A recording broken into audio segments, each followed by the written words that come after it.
Question दिया हुआ कि particle slides on the surface of a fixed smooth sphere. एक बड़ा सा स्फीयर बना दो और स्मूथ रहेगा sphere. Starting from the top most point, एकदम ऊपर में एक पार्टिकल है, जो बड़ा सा स्फीयर है ना, उसके ऊपर में क्या एक पार्टिकल है। अब पार्टिकल को क्या कर दिया गया, वहां से स्लाइड करने के लिए छोड़ दिया गया। तो वो स्लाइड जब करेगा तो क्या पूरा ऐसे स्फीयर में स्लाइड करेगा क्या? एक समय के बाद वो क्या होगा, ऐसे कांटेक्ट छोड़ के निकल जाएगा ना। तो तुमको बताना है कि जब वो कांटेक्ट छोड़ देगा स्फीयर से तो कितना एंगल वो रोटेट कर रहा होगा। क्वेश्चन क्लियर है? बड़ा सा स्फीयर, पार्टिकल कहाँ, टॉप पोजीशन पे, स्लाइड कैसे किया, ऐसे। तो पूरा तो नहीं घूम जाएगा, वो चुंबक लगा है क्या पूरा घूम जाए ऐसे? क्या होगा, वो आकर के एक पॉइंट के बाद ऐसे चला जाएगा। तो वही एंगल बताना है कितना होगा। ठीक है, देखो ट्राई करके। देखिए मान लो एक बड़ा सा स्फीयर बनाते हैं हम। इस बड़े से स्फीयर पे जो पार्टिकल था वो कहाँ रखा हुआ था, यहाँ रखा हुआ था एकदम टॉप पे। ये ऐसे जा करके सपोज करो कि अगर कांटेक्ट लूज करना हुआ तो कहीं इधर ही तो करेगा, यहाँ तो नहीं करेगा जाके कांटेक्ट लूज, यहाँ तक आएगा कैसे वो? तो कांटेक्ट लूज करेगा तो कुछ ऐसे यहाँ से इधर ऐसे चला जाएगा। तो मान लो यहाँ पर कांटेक्ट लूज कर दिया, तो जो एंगल मेरा बन रहा है वो यही एंगल है ना, यही पूछा तुमसे। अब तुम एक बात बताओ कि ये कितना नीचे आया है, इतना नीचे आया है। तो ये हमको दे देगा पोटेंशियल एनर्जी का चेंज।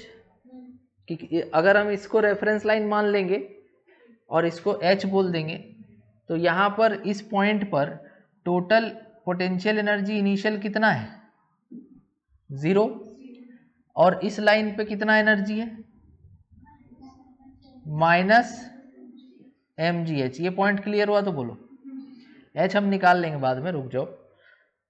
यहाँ पे काइनेटिक एनर्जी कितना था, 0, क्योंकि वो जस्ट वहां से स्लाइड करना चालू किया है। यहाँ पे काइनेटिक एनर्जी कितना है, हाफ mv²। मान लो कितना वेलोसिटी इसका, v, तो हाफ mv²। इसका काइनेटिक एनर्जी हो गया यहाँ पे। कोई डाउट है अभी तक? और कोई एनर्जी होगा क्या, और कोई एनर्जी होगा क्या? अरे दो ही एनर्जी तो होगा, नीचे जाने पे पोटेंशियल एनर्जी घट रहा, काइनेटिक एनर्जी बढ़ रहा है। तो क्या हम ऐसा लिख सकते हैं कि टोटल इनिशियल एनर्जी 0 है, टोटल इनिशियल एनर्जी क्या है 0, और टोटल फाइनल एनर्जी के इक्वल कर दो। तो हम ऐसा डायरेक्ट लिख दे रहे हैं क्या, half mv² equal to mgh। यहाँ तक कोई डाउट है तो बोलो। m से m कट गया तो v² कितना आ गया, 2gh।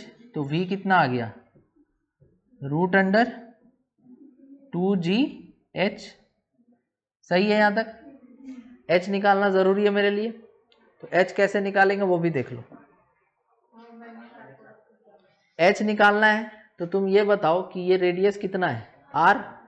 तो इसका बेस कंपोनेंट कितना होगा, ये base component r cos theta हो जाएगा, और ये perpendicular component r sin theta हो जाएगा। तो अगर ये r cos थीटा है और यहाँ से यहाँ तक पूरा रेडियस है तो h कितना हो जाएगा, r minus r cos theta. ये तो बहुत बार बताए हैं। तो h का वैल्यू क्या लिख देंगे हम लोग, √2gr minus r cos theta. Common ले लिए। क्लियर हुआ यहाँ तक तो बताओ, नहीं हुआ तो पूछो। समझ आ गया? ठीक। तो ये आ गया मेरा वेलोसिटी। अब एक बात और सुनो,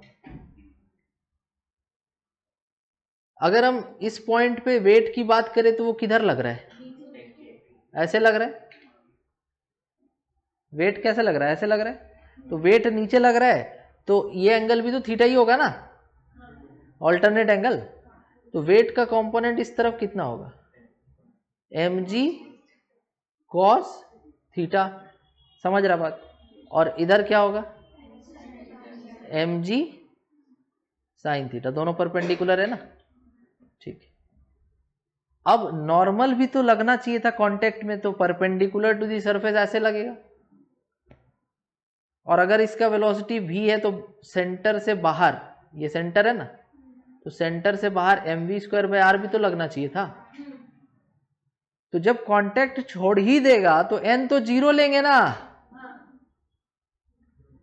जब तक कांटेक्ट में था नॉर्मल लगा, और जैसे ही कांटेक्ट छोड़ने वाला है तो n 0 हो गया।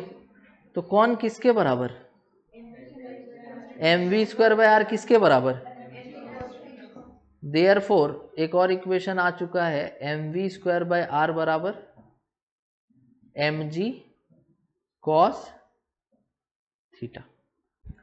v², m तो कट जाएगा ना, v² का वैल्यू कितना बोलो, 2gr 1 minus cos theta divided by r equal to g cos theta.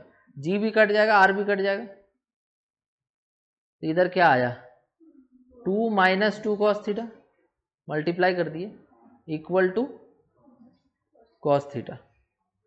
ये 2 cos थीटा अगर इधर चला जाएगा तो 3 cos थीटा हो जाएगा, इक्वल टू क्या आ जाएगा 2।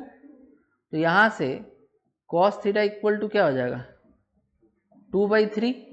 तो थीटा इक्वल टू क्या लिख सकते हैं हम लोग, cos इनवर्स 2/3। कौन सा ऑप्शन मैच हो रहा है, सेकेंड ऑप्शन। डाउट है, डाउट है, पूरा स्टेप समझ में आया सारा, हाँ।